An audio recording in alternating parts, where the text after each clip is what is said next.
Oke, mari kita berdoa.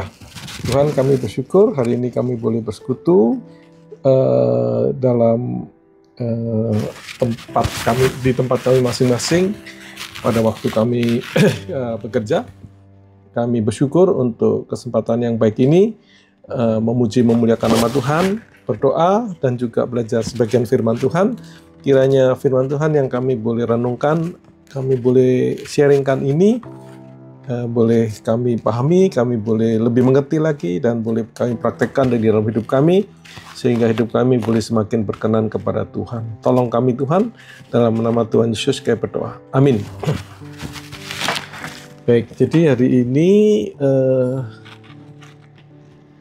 saya memberi judul Redeeming the Time, ya. Investasikan waktu untuk kekekalan. Jadi di dalam kita bekerja, di dalam kehidupan profesi kita mengelola 3 sumber daya, ya, utama, yaitu modal, uang, ya, kemudian waktu yang kita akan bicarakan, dan manusia, ya, manusia sesama. Masing-masing ada keunikannya, ya. Jadi kalau uang itu, ya, kita bisa kumpulkan, kita bisa mendapatkan lebih lagi, ya, tapi kita juga bisa kehilangan, ya. Jadi itu sifat umumnya. Manusia adalah potensi dan ya, pengembangan yang punya nilai yang tidak terhingga, ya, nilai yang besar, ya, nilai besar. Jadi kayak di perusahaan kita, ya, asetnya adalah manusia, ya. Jadi nilai utama MRI ada di manusia, tidak ada di apa-apanya lagi, tidak ada pabrik dan sebagainya, ya. Jadi manusia itu utama, dan di dalam pandangan Alkitab, manusia itu memang sangat utama, ya, lebih dari segalanya, ya, lebih dari segalanya manusia itu. Nah, kalau waktu itu juga satu sumber daya yang unik, ya, karena waktu itu berlalu begitu, berjalan begitu, dan ketika kita sudah kehilangan satu momen, maka waktu itu hilang selamanya, ya, hilang, tidak akan bisa kita dapatkan kembali, ya. Nah, jadi waktu akhirnya menjadi sesuatu yang sangat bernilai karena jumlahnya juga terbatas, ya. Bagi kita, bagi setiap orang jumlahnya terbatas, ya. Kita tidak bisa pinjam waktu, kita tidak bisa beli waktu orang lain, ya. Jadi masing-masing punya waktu yang terbatas itu, ya, sehingga waktu menjadi sesuatu yang lebih berharga daripada uang, ya. Ya, gitu, ya. Jadi 3 hal yang sangat unik itu. Nah, berbicara tentang waktu, ya, ternyata Alkitab juga berbicara, ya. Kalau di dunia profesi kita kenal istilah time management, ya. Nah, di dalam kekristenan, di dalam Alkitab kita juga mengenal semacam time management, tetapi kita akan melihat melalui renungan kita hari ini bahwa time management di dalam Alkitab ini bukan sekedar kiat-kiat untuk lebih produktif, ya, lebih maksimal di dalam mengerjakan sesuatu, tetapi ternyata manajemen waktu kita, ya, itu adalah hal yang bersifat rohani, ya, yang sangat serius, ya, sehingga ada perintah di Efesus 5:16 itu yang diberikan oleh Paulus, pergunakan waktu yang ada, ya. Nah, itu dalam bahasa Indonesia seperti ya, wajar aja begitu, saudara, ya. Tetapi kalau dilihat di dalam bahasa aslinya, ya, kemudian terjemahan Inggris yang lebih dekat, maka itu istilah yang kita buat judul itu adalah redeeming the time, ya, redeeming the time. Jadi kita akan belajar dari Efesus, bacaan kita Efesus 5:15-17 tentang apa yang dimaksud dengan redeeming the time dan bagaimana itu kita lakukan, ya. Baik, itu pendahuluan kita. Nah, ini bacaan kita, ya, saya bacakan aja. dari bahasa Indonesianya. Karena itu perhatikanlah dengan seksama bagaimana kamu hidup. Janganlah seperti orang bebal, tetapi seperti orang arif. Dan pergunakanlah waktu yang ada, karena hari-hari ini adalah jahat. Sebab itu janganlah kamu bodoh, tetapi usahakanlah supaya kamu mengerti kehendak Tuhan. Nah, yang saya bold itu pergunakan waktu yang ada. Dalam terjemahan New King James itu adalah redeeming the time. Ya, redeeming the time. Di dalam terjemahan NIV itu adalah making the most of every opportunity. Ya, jadi sangat beda ya dengan, atau ada nilai-nilai yang lebih daripada sekedar pergunakan waktu yang ada ya. Redeeming the time, making the most of every opportunity. Latar belakang ya. Nah, jadi surat Efesus 1-3 itu berbicara tentang identitas orang percaya ya. Identitas orang percaya, kalau saudara baca, itu berbicara tentang bahwa kita adalah manusia yang telah ditebus, dipersatukan dengan Allah, dipersatukan satu terhadap yang lain, kemudian dimeteraikan oleh Roh Kudus. Ya, jadi kita itu sudah diperintahkan oleh Roh Kudus untuk dipastikan menjadi bagian dari kerajaan Allah pada waktunya, ya, pada waktunya. Nah, di pasal 4-6 Paulus mengalihkan fokusnya dari kedudukan kita di surga menjadi perjalanan kita di bumi, ya, di bumi. Di mana di situ kita diminta meninggalkan cara lama kita, cara hidup lama kita, ya, untuk mengenakan cara hidup yang baru. Nah, di pasal 5-nya itu, ya, di ayat 16 itu kemudian Paulus berbicara tentang redeeming the time. Ya, jadi di dalam perjalanan kita di dunia ini, di mana kita hidup dalam dimensi waktu, kemudian Paulus menekankan ya, redeem your time, ya, redeem your time, redeem the time that you are given, ya. Nah, mengapa ini penting, ya? Mengapa ini penting dibicarakan? Yang pertama, Paulus ingin agar orang percaya, ya, tidak kembali ke pola pikir dan perilaku lamanya yang dikatakan sia-sia, ya. Sia-sia artinya membuang-buang waktu, seperti orang yang belum percaya, seperti orang-orang yang ada di sekitar orang percaya itu, ya. Kemudian juga nanti di ayat berapa, 16 atau berapa, 16 mungkin ya, itu dikatakan untuk menghadapi bahaya yang dikatakan jahat itu, ya. Hari-hari ini jahat, hari ini adalah jahat, ya. Nah, jadi itu jahat itu adalah merujuk kepada budaya di sekitar orang-orang percaya Efesus itu, ya. Filsafat mereka, budaya mereka yang berusaha menarik mereka kembali ke pikiran lama, ya. Nah, di mana mereka kemudian hidup di dalam kesia-siaan dengan waktu yang mereka miliki itu, ya. Mereka miliki itu. Nah, yang ketiga itu adalah untuk menghindari kebebalan, ya, menghindari kebebalan, ya. Jadi kalau orang percaya itu tidak menebus waktunya, maka dia bodoh karena dia kehilangan kesempatan untuk merebut waktu itu untuk menjadi investasi kekalnya, ya. Jadi perintah ini sungguh penting, ya. Nah, mari kita lihat lebih lanjut bagaimana orang percaya bisa redeem the time itu, ya. Bagaimana dia bisa melakukan redeeming the time itu, ya. Nah, di ayat 15 dikatakan, karena itu perhatikan dengan seksama bagaimana kamu hidup. Perhatikan dengan seksama, ya. Bagaimana kamu hidup. Terus bagaimana arahnya? Jangan seperti orang bebal, tetapi seperti orang arif. Jadi kalau kita mau hidup sebagai orang baru, orang percaya, redeem the time, ya. Nah, bagaimana redeem the time? Maka kita itu diperintahkan untuk hidup dengan kesadaran penuh, ya. berpikir teliti, ya, bagaimana kita menggunakan waktu ini untuk hidup, ya. Dan di situ dia membedakan dua jenis orang di dalam mengelola hidup ini. Ada yang orang bebal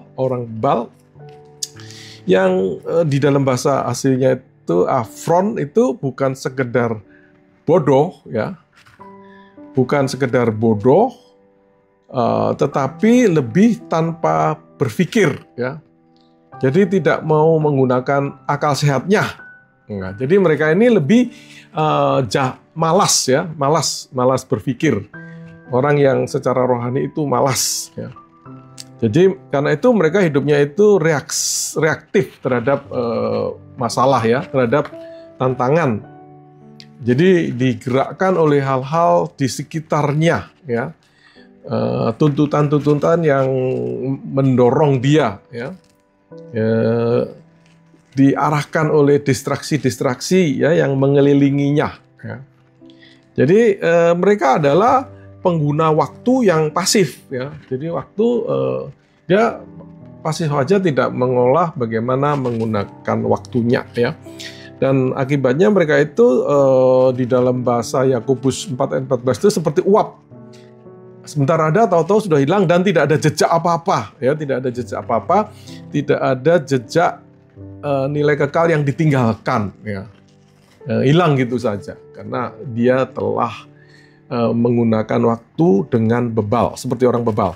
Nah, yang kedua adalah berbicara tentang orang arif, ya, Orang arif ini adalah orang yang memiliki hikmat, ya, arif, ya, hikmat, dan memiliki pengertian, ya, pengertian yang mendalam. Jadi memiliki pengetahuan, tapi bukan itu saja, dia mampu menerapkan pengetahuan itu secara praktis di dalam kehidupan nyatanya, ya. Jadi dia punya pengetahuan yang dia bisa praktekkan di dalam kehidupan sehari-harinya itu, ya. Jadi orang seperti ini adalah orang yang hidup dengan seksama, ya. Orang yang hidup dengan teliti, dengan cermat, ya. Berpikir dengan serius tentang bagaimana dia menggunakan waktu di dalam kehidupannya, ya. Dan tentu ini memerlukan merencanakan bagaimana menggunakan waktu, juga memerlukan evaluasi bagaimana telah menggunakan waktu, ya. Jadi seksama, ya. Jadi dalam bentuk praktisnya, berpikir ke depan berarti merencanakan, berpikir ke belakang berarti mengevaluasi. Nah, saudara, sebagai karyawan, ya kita sebagai karyawan Kristen, ya, kita juga menerapkan, ya, mestinya ketelitian rohani itu dengan mengamati bagaimana kita menggunakan jam-jam kerja kita, ya. Kita teliti, seksama, dan bijak kalau tidak membiarkan jam-jam itu diisi oleh hal-hal yang tidak berguna, ya. Yang menunda-nunda, yang mungkin banyak bicara gosip, ya. Itu semua sungguh adalah kategori sia-sia, ya. Sesuatu yang tidak sesuai dengan kehendak Tuhan, ya, yang kita kerjakan, ya, itu berarti kita telah menggunakan waktu dengan sia-sia, ya. Jadi kita hidup dengan sesama ketika kita bekerja dengan integritas, ya. Jadi melakukan segala sesuatu seperti untuk Tuhan, ya, kan ada ayat yang terkenal di Kolose 3:23 berbicara lakukan segala sesuatu seperti untuk Tuhan, bukan untuk manusia, ya. Karena kita menyadari, ya, di hikmat Alkitab itu mengatakan bahwa pekerjaan ini adalah kesempatan untuk menyenangkan hati Tuhan, untuk memuliakan Tuhan, ya. Jadi bukan sekedar waktu pelayanan, waktu di gereja, waktu melayani, bukan, ya. Karena Kolose 3:23 berbicara dalam segala hal, ya. Atau di 1 Korintus 20 kalau nggak salah, ya, ayat 31 itu makan, minum, segala hal lakukan untuk kemuliaan Allah. Jadi bekerja adalah kesempatan untuk memuliakan Allah. Jadi sesudah menebus waktu, redeeming the time adalah dimulai dengan melihat diri kita dengan teliti, ya, bagaimana kita telah menggunakan waktu, ya, bagaimana kita telah menggunakan waktu kita yang baik. Itu poin pertama. Jadi hidup redeeming the time berarti hidup dengan teliti, ya, teliti, dikaitkan dengan rohani, ya. Kedua adalah merebut kesempatan, ya, waktu dalam arti kesempatan dari tarikan dunia, ya, dari rebutan oleh dunia, ya. Nah, jadi ayat 16 mengatakan, dan pergunakanlah waktu yang ada karena hari ini adalah jahat, ya. Jadi inilah inti dari perintah redeeming the time itu, ya. Jadi apa artinya redeem the time, ya? Jadi ya, redeem, menebus, ya, itu artinya membeli kembali, ya, membeli kembali, ya, sepertinya sudah lewat terus kita beli balik, ya, atau menebus atau melakukan investasi yang cerdas, ya, itu arti dasar kata itu, ya. Jadi dunia, ya, di lingkungan kita terus saja membeli waktu kita, ya, dengan kesibukan, dengan janji-janjinya, ya, dengan kekhawatiran, ya. Waktu kita menjalani itu kan bisa seperti itu, ya, atau ya, jadi kesibukan tuh bisa ditimbulkan oleh macam-macam, ya, yang dunia tawarkan, ya. Mungkin nonton, mungkin hobi, ya, mungkin ya itu tadi bisa keinginan-keinginan ego, ya, yang timbul di dalam pikiran, ya, ketika kita menjalani kehidupan ini, ya, atau sosialisasi dan sebagainya. Banyak sekali yang ditawarkan oleh dunia, ya. Ada yang sangat buruk sampai pornografi dan sebagainya. Itu kan semua merebut waktu kita, ya, membeli waktu kita atau merebut waktu kita.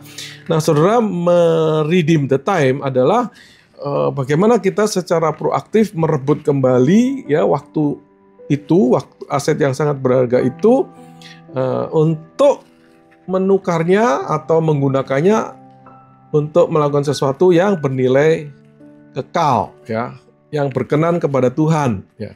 Nah, jadi di sini kita itu bergulat, ya, bergumul, ya, sebelum waktu itu hilang, habis, ya, untuk melakukan sesuatu yang menyenangkan hati Tuhan kita, ya. Itu satu poin, ya. Nah, dalam rangka itu kita perlu membedakan apa yang disebut dengan kronos dengan kairos, ya, yang seringkali diterjemahkan sama-sama dengan waktu, ya. Kronos itu adalah waktu kuantitatif, ya, waktu yang mengalir dari menit ke menit, ya. Usia kita 70 tahun, usia kita 60 tahun, ya. Ya, jadi di dalam periode waktu yang kuantitatif mengalir itu ada yang waktu kairos, ya, yang adalah waktu kualitatif, ya. Itu adalah momen-momen kritis di dalam aliran waktu itu, ya, yang adalah kesempatan emas untuk kita rebut, ya, kita rebut. Jadi menebus waktu atau redeeming the time adalah tentang bagaimana kita itu menentukan kairos di tengah kronos yang mengalir itu, ya. Dan kita harus redeem, ya, kita harus membeli kembali momen-momen emas itu, ya. Nah, jadi misalnya, ya, ketika bekerja mungkin, ya, ada rekan kerja yang datang untuk mungkin katakan untuk curhat, ya. Nah, itu, ya, kita bekerja bersama dengan waktu, kemudian ada tim anak buah kita atau rekan kita, ada pergumulan, dia datang untuk curhat, ya. Nah, ini kita bisa melihat sebagai kairos, ya, kairos, ya. Jadi maka secara praktis kalau kita mau merebut waktu itu, redeem waktu itu, ya, kita berhenti bekerja, ya. Kita menutup laptop kita, ya, untuk kemudian mendengar dengan empati, ya, dan kemudian ya mendengar, kemudian mungkin memberi penghiburan, nasihat, dan mendoakan, ya. Nah, jadi dengan melakukan ini maka kita itu menguatkan dia, ya, menolong dia bertumbuh di tengah kesulitannya, mengatasi persoalannya atas dasar kasih, ya. Dan ini yang berkenan kepada Tuhan. Karena itu ini punya nilai yang kekal, ya, punya nilai yang kekal. Jadi kita itu perlu merebut kesempatan-kesempatan apapun untuk melakukan hal-hal yang berkenan kepada Tuhan untuk menjadi investasi kekal kita, ya. Itu saudara-saudara, ya. Nah, tentu tidak bisa 100% daripada waktu itu kita gunakan untuk hal-hal yang berkenan kepada Tuhan, ya. Ada hal-hal yang ya mengalir, ya, yang kita tidak sadari, ya. Ya, jadi targetnya memang bukan 100%, tetapi semaksimal mungkin, ya, atau kita dengan sengaja mencari peluang-peluang, ya, peluang-peluang bagaimana waktu yang kronos itu menjadi kairos, ya, menjadi kesempatan untuk kita melakukan apa yang berkenan kepada Tuhan, ya. Menolong orang lain, berdoa, ya, baca firman, apa saja yang berkenan kepada Dia, gitu, saudara, ya, gitu, ya. Jadi kita ingin lebih banyak waktu itu diinvestasikan ke hal-hal yang berkenan kepada Tuhan, karena itu investasi kekekalan kita, ya. Mungkin nanti di surga ada dashboardnya, ya, sekian persen waktu kamu sia-sia, sekian persen waktu kamu redeem, mungkin, ya, itu. Nah, kemudian kenapa kok kita harus dengan sengaja berpikir seperti itu? Karena di ayat tadi dikatakan hari-hari ini adalah jahat, ya. Tadi sudah saya singgung sedikit bahwa ini adalah masalah dunia yang jahat, yang dikuasai oleh kuasa gelap, yang menentang kehendak Tuhan dan ingin merebut waktu kita, ya, ingin merebut waktu kita, ya. Jadi saudara, kita ini dihimbau untuk merebut waktu kita, redeem our time, bukan karena hari kita itu pendek, ya. Hari kita itu tidak tahu, ya. Dan pendek sepertinya bukan masalah, ya. Ya, karena Yesus usianya hanya 33 tahun, ya, di dunia, ya. Banyak orang hebat, ya, usianya pendek, ya. Jadi saudara, bukan karena hari-hari pendek, tetapi masalahnya adalah hari-hari yang kita lalui ini jahat, ya. Jadi kita perlu waspada, ya, dan kita perlu melawan kejahatan ini dengan kebaikan, ya. Jadi ini sering, ya, seperti melawan arus, ya. Jadi kita memilih sesuatu, ya, kairos itu dengan sesuatu yang berlawanan dengan dunia yang punya nilai-nilai yang berbeda, ya. Kadang-kadang kita harus menegakkan integritas walaupun prosesnya lebih lambat, misalnya, ya, karena kita harus mengikuti prosedur, ya, yang sudah digariskan oleh SOP kita, ya. Karena integritas kita udah lebih lambat, ya, gitu-gitu, ya. Atau ya, Alkitab juga berbicara tentang istirahat Sabat, ya. Kalau zaman dulu Sabtu, kalau zaman sekarang umumnya Minggu, di mana kita diminta berhenti bekerja, ya. Nah, padahal deadline, ya, banyak di antara kita nggak berpikir Sabat, ya, nggak ada bedanya antara hari Sabtu, Minggu, Senin, Selasa, dan sebagainya, ya. Padahal Alkitab berbicara bahwa kita itu harus memiliki satu hari Sabat, ya. Nah, saudara, kita menebus waktu, redeem the time, ya, dengan Sabat, ya, satu hal, menjadikan satu hari itu Sabat, ya, walaupun ada deadline, ya. dan sebagainya ya, dan sebagainya ya. Nah, jadi di sini kita itu sedang merebut momen-momen di dalam kehidupan ini untuk berkenan kepada Tuhan ya. Sebelum momen-momen itu, waktu-waktu itu dicuri oleh dunia yang jahat ini ya.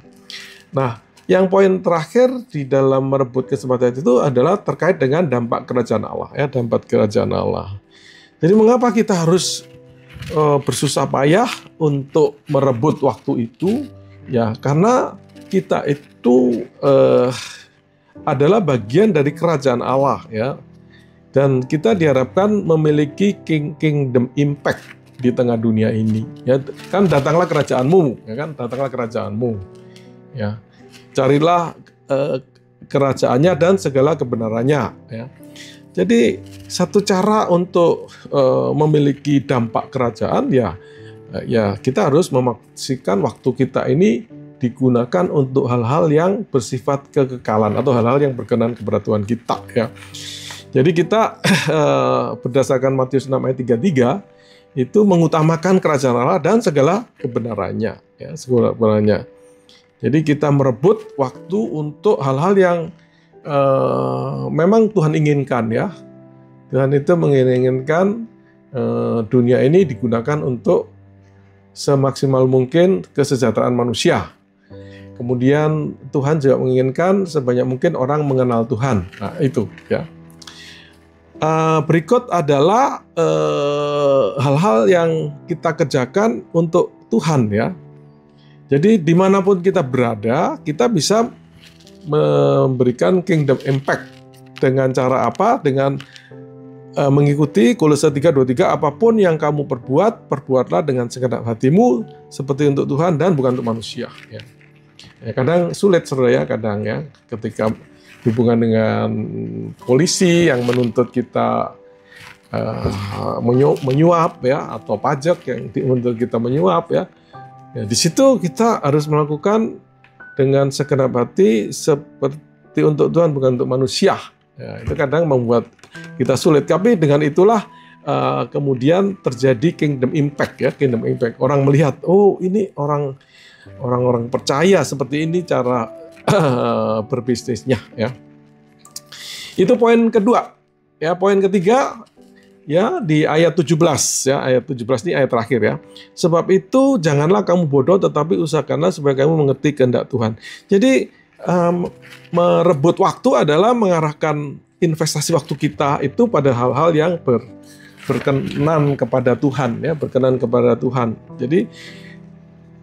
Jadi melakukan kehendak Tuhan itu adalah the best use of time ya, the best use of time. Dilihat dari kacamata kekekalan ya, kekekalan. Jadi ketika kita keluar dari itu, maka itu adalah kebodohan ya, kebodohan. Karena kita tidak tahu dan tidak melakukan apa yang Tuhan kehendaki ya, apa yang Tuhan kehendaki. Jadi kebodohan adalah kegagalan untuk memahami kehendaknya dan taat kepada kehendaknya ya. Nah, jadi saudara, kalau kita ingat Yesus ya, dia hidup kan cuma 33 tahun ya, 33 tahun. Ya, tapi dia telah menggunakan waktunya itu secara maksimal untuk kekekalan ya, untuk kekekalan dengan melayani, dengan memberitakan Injil dan kemudian mati di kayu salib untuk keselamatan kita semua ya. Dia mengatakan begini saudara ya, Yohanes 9 ayat 4. Aku harus mengerjakan pekerjaan Dia yang mengutus aku selama masih siang. Akan datang malam di mana tidak ada seorang pun yang dapat bekerja. Ya, jadi terus saja dia bekerja untuk kekekalan ya. Nah, target investasi kekal ini adalah supaya Allah dimuliakan ya di tengah-tengah lingkungan di mana kita berada ya. Jadi kemarin Pak Jo kan berdoanya Tuhan Yesus, wah itu puji Tuhan saudara ya, karena di situ orang mendengar nama Tuhan kita ya. Jadi target kita memang adalah kemuliaannya. Karena itu kita bekerja itu dengan kebenaran ya, tidak dengan kompromi ya. Karena Allah kita itu Allah kasih dan kebenaran ya. Allah kasih dan kebenaran. Jadi di dalam bekerja kita bekerja berdasarkan kebenaran, ya, tidak manipulatif, tidak kompromi, ya. Tapi juga kita bekerja dengan dasar kasih, ya. Jadi kita mengasihi orang-orang yang ada di lingkungan kita, tim kita, ya. Kita membimbing mereka, melayani mereka, menolong mereka untuk bertumbuh, ya. Jadi itulah ini, ya. Bagaimana kita menginvestasikan waktu sesuai dengan kehendak Tuhan, ya. Baik, itu renungan kita. Nah, saya tutup dengan kesimpulan. Saya kembalikan ayat ini, di mana di dalamnya ada pergunakan waktu yang ada, atau use most of the time, atau redeem the time, ya. Nah, untuk aplikasinya, saudara, mari kita melihat, ya. Mari kita melihat, ya, semacam mengaudit itu bagaimana kita telah, ya, menggunakan waktu-waktu kita, ya, di dalam apapun, ya. Apakah kita itu telah, ya, banyak membiarkan waktu itu berlalu, ya, atau kita sudah mulai merebut kairos kita, ya. Jadi banyak perjalanan kita, banyak waktu panjang kita itu, ya, misalnya perjalanan ke kantor, pulang ke kantor itu kan bisa sejam, ya. Nah, apakah, ya, apa yang kita lakukan dalam waktu-waktu seperti itu, ya? Ya, mari kita berpikir bagaimana, ya, berpikir inovatif, kreatif inovatif, bagaimana membeli waktu yang panjang itu, ya, yang kita harus lalui, ya. Itu poin pertama, ya. Kita pikir bagaimana waktu-waktu di dalam kehidupan saya itu, ya. Ya, perjalanan atau di kantor, ya. Mungkin ada break, jam istirahat 1 jam, ya. Di rumah, ya. Ya, waktu-waktu yang kita hidupi ini, bagaimana kita telah menggunakannya, ya. Itu pertama, ya, kita merefleksikan bagaimana kita menggunakan waktu. Kedua, mari kita melakukan poin kedua, lakukan investasi kekal untuk waktu yang Anda beli kembali itu, ya. Ya, jadi pikirkan bagaimana kita bisa menggunakan waktu-waktu itu semaksimal mungkin untuk yang sesuai dengan kehendaknya, yang memuliakan Dia, ya. Ya, misalnya kalau di rumah, ya, berikan waktu untuk saat teduh, untuk berdoa dan baca firman. Itu kan Tuhan berkenan, ya. Ya, jadi kalau saudara memberi waktu, katakan 1 jam atau setengah jam, 1 jam setiap hari, nah itu saudara kan sudah membeli waktu, ya. Kalau enggak, saudara mungkin akan terjebak dengan media sosial, ya. 1 jam untuk media sosial, nah itu saudara membiarkan waktu berlalu, ya, dan direbut oleh sesuatu yang tidak sehat, yang dalam bacaan kita tadi jahat, ya, membuat waktu kita sia-sia gitu, ya. Ya, jadi spend waktu untuk sesuatu yang berkenan kepada Tuhan, ya, berdoa, baca firman, ya. Kemudian mungkin bagaimana saudara mendengarkan orang-orang di sekitar saudara, ya. Ya, mengasihi mereka, ya. Jadi itu, saudara, ya, di perjalanan apa yang kita bisa lakukan, ya. Ada kenalan hamba Tuhan yang suka berjalan di kota sambil berdoa, gitu, ya. Jadi setelah, mari dengan kreatif kita merebut waktu itu kembali untuk hal-hal yang berkenan kepada Tuhan, ya. Kemudian yang ketiga itu adalah mari kita itu kritis, ya, di dalam menerima tugas pekerjaan, ya. Terutama yang, ya, di luar masalah pekerjaan yang memang kewajiban kita, ya. Kalau kita diberi tugas melayani sesuatu, ya, mengerjakan sesuatu, ya, itu mari kita kritisi apakah ini sesuai dengan kehendak Tuhan bagi saya, ya. Bagi saya, kan masing-masing orang punya karunia, talenta yang berbeda-beda, ya. Ya, sehingga kita perlu menggumuli, ya. Sehingga kemudian kita itu bisa menginvestasikan waktu kita dengan cerdas untuk kekekalan. Sebenarnya nanti kita bisa bayangkan ya, kalau kita itu sudah ketemu Tuhan, kan salah satu yang ayat yang terkenal Tuhan akan mengatakan, engkau hamba yang baik dan setia. Ya. Nah itu kan berarti setia, baik dan setia di dalam mengisi waktu ya, di dalam menggunakan waktu ya. Nah di situ kita bisa bayangkan ya, kita akan lihat apa yang telah kita gunakan waktu kita di dunia. Baik, setelah itu renungan kita, dan saya ada 3 pertanyaan yang bisa dijadikan bahan diskusi dan sharing. Ya, pertama adalah kita berbicara tentang menginvestasikan waktu untuk kemuliaan Allah yang bernilai kekal, ya, melalui pengembangan manusia ya di dalam konteks pekerjaan. Dalam konteks pekerjaan Anda, momen kairos apa yang bisa muncul di mana Anda secara sadar bisa menukar waktu kronos yang terpakai, ya, menjadi investasi waktu untuk tujuan kekal tersebut. Ya, jadi ini ya, pertama. Yang kedua, Paulus menekankan kita harus mengerti kehendak Tuhan dalam penggunaan waktu kita. Berikan contoh bagaimana pelayanan ya atau aktivitas pelayanan dapat menjadi waktu yang terbuang ya, bukan waktu yang ditebus. Jadi ini ironisnya itu saudara ya. Dalam pengalaman Anda dan bagaimana Anda bisa memulihkannya dengan memprioritaskan kehendak Tuhan atas tuntutan manusia ya. Jadi ironisnya itu pelayanan bisa menjadi waktu yang mengalir kronos saja ya, bukan kairos ya. Nah, bagaimana Anda bisa memulihkan? Yang ketiga, apa kejahatan terbesar yang secara rutin mencuri waktu Anda di tempat kerja atau di rumah? Ya. Bagaimana Anda dapat secara arif melawan pencurian waktu Anda itu? Ya, saya pikir saudara bisa milih yang manapun untuk sharing dengan tema redeeming the time ini. Baik, itu dari saya Pak Martin ya, yang MC ya, saya kembalikan.